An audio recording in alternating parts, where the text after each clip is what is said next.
Good evening. What happened in Las Vegas today? Tonight we are out at the Hard Rock Hotel and Casino, and we're not really sure what we're into except for some political discussion. It's Pod Tours America, and I have Anthony with me again. Well, and once again, I'm so used to watching you online that I'm kind of surprised that I'm in the video. So as he throws to me, I'm like, oh, he's talking to me. Yeah, I have no idea either. I'm kind of way more progressive, like I'm way on the left, so I don't know. Maybe I think it's going to kind of be in the center. I don't know, but we'll see. Yeah, it's going to be very interesting. They have 4 of the people that were on Obama's cabinet. The only one I can remember is, Jon Lovett, but not Jon Lovett. So yeah. There's a Jon Lovett. I remember him, but I don't know what he did. I think he was in the Navy or something. Is it Lovett or is it Favreau? Well, there's Jon Favreau also, so there's another one. Yeah, okay. Jon Favreau's the guy I actually know because he's an actor, producer, and director. So, but I do know he was on the cabinet. But I know Obama had a lot of stars on the cabinet because there's that one actor who is I can't think of his name now. I'll have to post it on the bottom. But he's had a lot of actors. He asked me, but I was busy. He wanted me for the VP role. Yeah, I couldn't do it that That's a shame. I thought you had a lot of fun doing that. Yeah, I probably would. We were going to do some interesting things. We were going to go in some countries people wouldn't expect. We were going to bomb Guam, a bunch of random stuff we had lined up. We didn't know. That's great. So we'll grab some footage during work, and we'll let you know what we thought afterwards. So buckle up. This could be very interesting. I don't have anything else to say, so we'll just end the shot here. Dan, yes. Why can't anyone get their stories straight here? Well, John, as you know, I worked in the White House for a long time. I was White House Communications Director. You were there for, we did the math, it was, I believe, 220 Scaramucci's. 220 Scaramucci's. That's right. and so, Scaramucci's probably big in Vegas. Scaramucci could have worked at the White House for 100 times as long as he did, and it still would have only been half as long as Dan. So, anyway, I was involved in preparing White House officials to go on the Sunday shows, and so I thought about what this would be. And here's the reason why this happened. They are all fucking liars who wouldn't know the truth and they kick him in the ass. Giver of the Week Award. To Republicans who break through with their tax cut message, the prize is a jar full of jelly beans. Lovett, what do you think about that award? You think that's I think it's really good. You think it's really good? You think that's a good incentive for folks?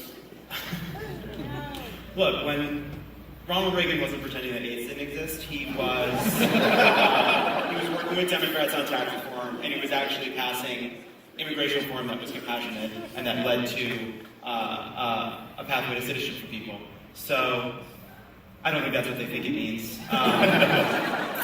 I think a bunch of people giving themselves a Giver Award tells you a lot about what they think the Republican Party is. I know. But a little less about what it actually is. Yeah, I was thinking about that. And one of my first jobs in politics was in the Department of Justice. And when I worked there, I was doing press there, and the Columbine shooting happened while I was there. And where, kids went into a school, they shot up, and dozens of people were killed, students were killed. And it was the whole country focused on it. We were going to have a big debate about gun violence. Since that time, no gun law has changed. Things have actually gotten worse because the assault weapons ban has been expired. Congress decided to give immunity to gun manufacturers so they wouldn't be sued. And part of the problem here is Democrats are scared of their shadow on guns. And what we do is we play within the framework that the NRA points out. Because Democrats go out there and say, I believe in the Second Amendment, but I think we should do background checks. And if we were to pass background checks tomorrow, lives would be saved and that would be good. But that doesn't get at the core problem, is that there are too many guns in this. Here's how it works. We watch a clip, and we feel like it, we say, okay, stop to talk about it. This week, it's a real special one. This is a special one. We've been saving it for a long time. We are going to watch, it's really too close. First, we are going to hear someone defend the tax bill. Second, we are going to see who's benefiting from it. Let's roll the clip. Most importantly, we need to put the American economy in a better competitive position so that we can compete and win jobs and get faster economic growth. But don't forget, this is a big tax cut for families as well. Okay, so this is a big tax cut for families as well, but whose family? Perhaps Perhaps one of the families that's benefiting most of all is one you've heard of. They're called the Coats. And they've produced a great many wonderful, wonderful people who are out there following their dreams and contributing to society. Let's continue the clip. My father said to me, Wyatt, you can do whatever you want to in life. Okay, stop. This is Wyatt Coats. He owns a shirt company. He makes shirts that have literal money bags on them. Continue the clip. OMB director today, Nick Mulvaney, was on television, and he said that President Trump's tweet that lives have been shattered by a near allegation, which was made just days after one of his top aides was accused of beating his spouse, was a reference to RNC Finance Chairman Steve Wynn, who Mr. Mulvaney believes has been accused without due process. Here's what you thought of that statement, what your response is to Mr. Mulvaney. Mr. Mulvaney has it all wrong, because for all the women out there, all the victims out there who for so many years, since time began, have been fighting against this, the time is up. So in every way, we've been trying to fight for that Clean Dream Act. Paul Ryan made that commitment not to bring immigration to the floor, because he knows if he brings that Clean Dream Act to the floor, it's going to pass 100%. Yeah. And so we have a discharge petition out there. There's actually a few Republicans on it. And we're fighting, I'm telling you, we are fighting every day. He actually, about 5 o'clock in the morning this Friday, said he would bring something to the floor. But we know that if he brings that Dream Act to the floor, it is going to pass. Okay.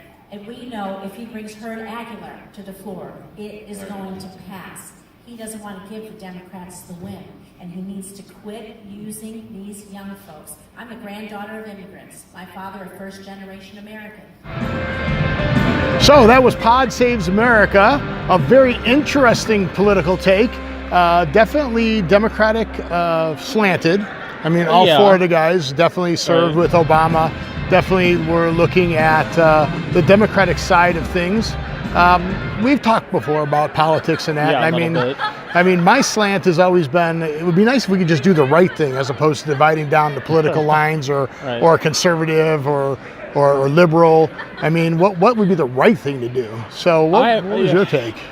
Oh my God. Well, I mean, this is exactly kind of what I thought the show was going to be, and this is what I predicted, that, you know, many people out there unfamiliar with politics would see 4 Democrats and they'd say, oh, these are 4 guys on the left. Well, they're not on the left. They're in the middle. I'm in the left. These are Democrats. I'm an actual progressive. So the difference would be, you know, the Democrats want Obamacare. I want single payer. And a lot of the Democrats, they turn a blind eye to the fact that it was Obama who did a lot of the repealing habeas corpus, and we can talk about the drone strikes and the deportations, and we can talk about all the pipelines and taking money from Goldman Sachs and the big banks and Wall Street and not being very pro-union. I mean, this was all stuff that Obama did. So I voted for Obama. I didn't know any different, but I'm not a Democrat now, and these are Democrats. And the sad thing is, we kind of want the same things.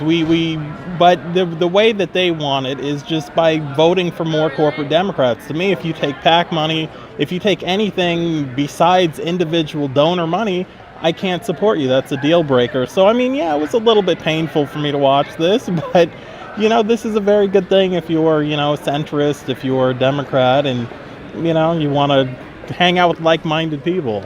Yeah, no, I mean, and definitely it was very slanted. I mean, and that's the problem with politics, in my opinion. You know, on what happened to the world today, we stay out of that. We don't talk about politics because I don't want to get into this. I want to talk about what's right and wrong. What's the right thing to do? You know, I mean, what's the wrong thing to do? I mean, you know, they talked a lot about, you know, the tax break and you know, abusive relationships and stuff like that. I mean, no, it's not right to abuse somebody. It's not right to attack somebody. It's not right to do those things.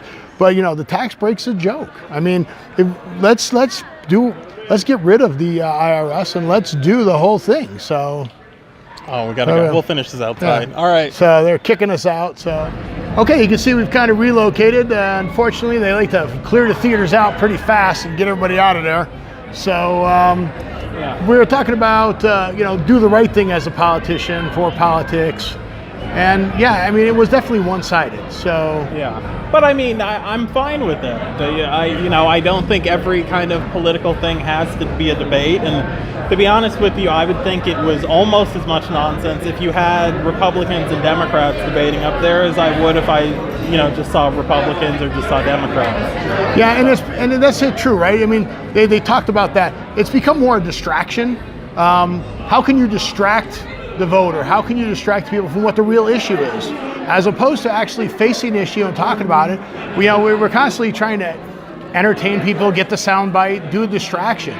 Ooh, I'm a magician. Look what's over here in my right hand while I'm, stealing stuff with my left hand. Well, and I will say one of the best parts, and probably my favorite part, was when Congressman Jackie Rosen was up there, and she was talking about DACA, and she was talking about the Dreamers, and there were people in the audience as she was saying, we're the Democrats, we're in the minority, we don't have power, there's not a lot we can do.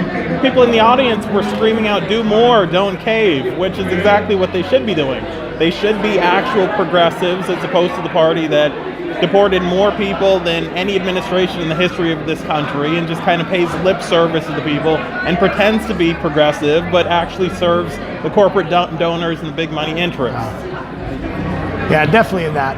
So, we can debate this all day long and talk about, doing the right thing, but it's up to you. I mean, you're out there, you're our viewers.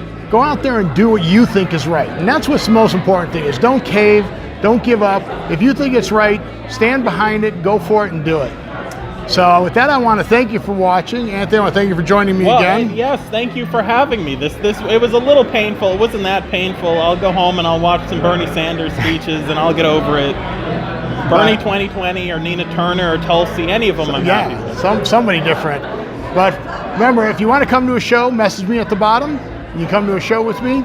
And from What Happened in Las Vegas, this is Steven and Anthony. And thank you again. And I'm going to walk out of the shot so they think, oh, this is professional. So, all right, later, guys. There. And we'll see you at the next show.